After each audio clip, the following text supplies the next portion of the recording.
dalam Liga Champions Eropa kembali akan berkumandang tengah pekan ini. Pekan ketiga Liga Champions kembali akan bergulir. Salah satu partai yang menyita perhatian terjadi di grup A, di mana sang juara Italia AC Milan akan ditantang salah satu raksasa Inggris, Chelsea. Partai ini bukan partai biasa, adalah perjumpaan yang penuh dengan penantian yang panjang. Keduanya juga punya romantisme tersendiri akan para pemainnya. Menarik untuk menyimak cerita romantisme pertemuan kedua tim tersebut. Mengapa pertandingan ini layak dan patut untuk ditunggu? Iya, memang benar dalam kompetisi resmi, kedua klub besar ini baru bertemu 2 kali.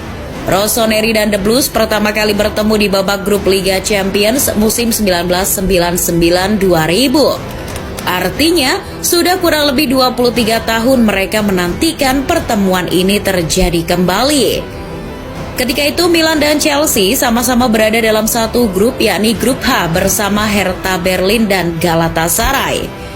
Chelsea masih diasuh Vialli dengan pemain-pemainnya macam De Jong, Dennis Wise, Di Matteo, Torre, Andre Flo maupun Zola. Sedangkan Milan masih diasuh Zaccheroni dengan para pemainnya macam Maldini, Leonardo, Boban, Bierhoff maupun Shevchenko. Pertemuan pertama mereka terjadi di Stamford Bridge pada 15 September 1999. Hasilnya imbang tanpa gol. Sedangkan pertemuan kedua terjadi pada 26 Oktober 1999 di San Siro. Hasilnya juga berakhir imbang 1-1 lewat gol Bierhoff dan Wise. Artinya, dalam kedua pertemuan itu, kedua tim ini belum pernah saling mengalahkan. Sebagai hasil akhir di grup H musim itu, Chelsea berhasil menjuarai grup dengan 11 poin. The Blues mampu melaju ke babak selanjutnya hingga akhirnya kandas di perempat final oleh Barcelona. Sedangkan Rossoneri bernasib naas. Mereka tak lolos grup, plus terdampar di juru kunci klasemen grup H dengan hanya mengoleksi 6 poin. Kisah romantisme pertemuan di musim 1999-2000 tersebut bukan satu-satunya romantisme yang mereka punya. Mereka dalam perjalanannya ternyata sering terkait dalam perpindahan pemain. Banyak pemain ex-Chelsea yang bergabung dengan Milan. Begitupun sebaliknya. Dulu ada Sam Dallabona, pemain asal Italia yang sudah 3 musim berada di Chelsea, memilih hengkang di tahun 2002 ke Milan. Kemudian ada Michael Essien, pemain yang juga mantan Persib Bandung ini, dulu gacor di Chelsea dengan berbagai trofi. Namun pada tahun 2014 ia dilego ke Milan.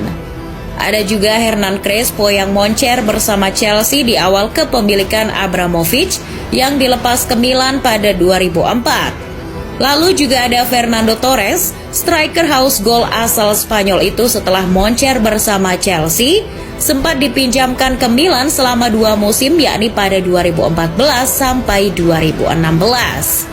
Sebenarnya masih ada lagi pemain lain seperti Marco van Ginkel yang hijrah ke Milan pada musim 2014-2015.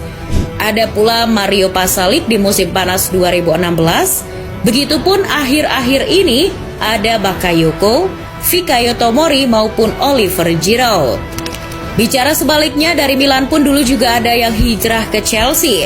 Sebut saja George Weah, bintang Milan yang sekarang jadi presiden Liberia itu, dulu sempat dipinjamkan ke Chelsea pada musim 1999-2000. Kemudian ada juga bintang Milan lainnya Andriy Shevchenko yang hijrah ke Chelsea pada 2006. Berbicara romantisme, memang tiada akhirnya. Meskipun itu tetap akan menjadi bumbu cerita yang menarik akan pertemuan keduanya nanti. Namun kini yang terpenting bagi keduanya adalah bagaimana menyiapkan kondisi terkini jelang bentrok. Kedua tim kini bernasib berbeda di grup E Liga Champions.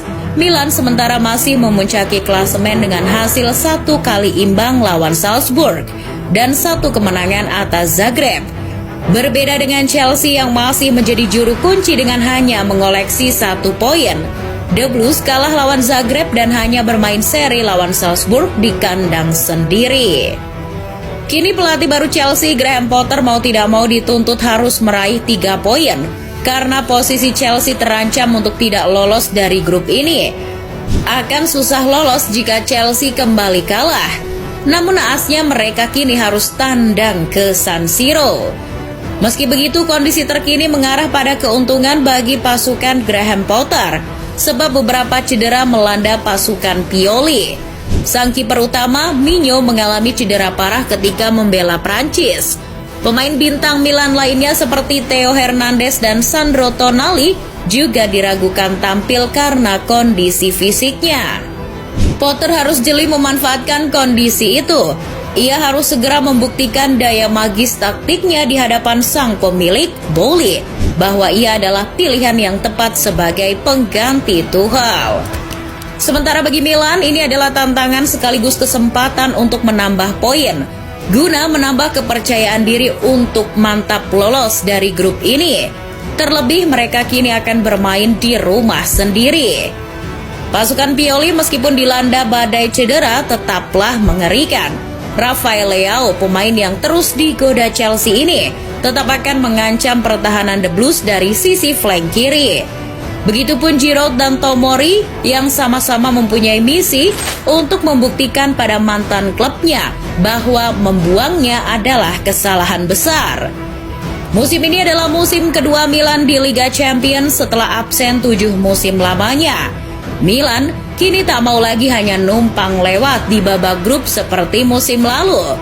Milan menyimpan asa untuk melaju lebih jauh di musim ini.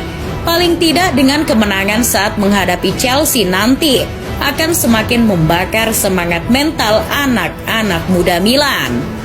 Paolo Maldini, direktur teknik yang juga legenda Milan, pun tak luput untuk memberikan suntikan semangat moral kepada anak-anak muda Milan berupa kenangan pencapaian Milan dulu di Istanbul tahun 2005.